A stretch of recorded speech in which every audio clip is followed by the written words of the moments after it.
நல்லா தான் பேசியிருக்கா, இருந்தாலும் ஏதாவது சொல்லணுமே.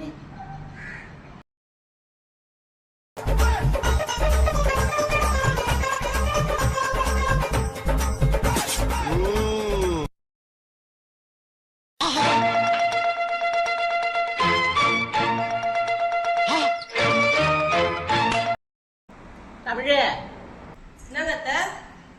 என்னதான் பெருக்கிருக்க நீ? அத்தை, நான் ஒழுங்கா தான் பெருக்கினேன். எங்க ஒழுங்கா பெருக்குன? மறுபடியும் பெருக்கு. இவளை எதனா குறை சொன்னாலும் நிம்மதியா தூக்கணும். நம்ம என்னதான் வேலை கரெக்டா பண்ணாலும் மாமியாருக்குமே குறைதான் சொல்லுவாங்க. உங்க வீட்டுல எப்படி? கமெண்ட் பண்ணுங்க, மறக்காம சேனலை சப்ஸ்கிரைப் பண்ணுங்க. நல்லா பேச்சு. அத வர அத்தை.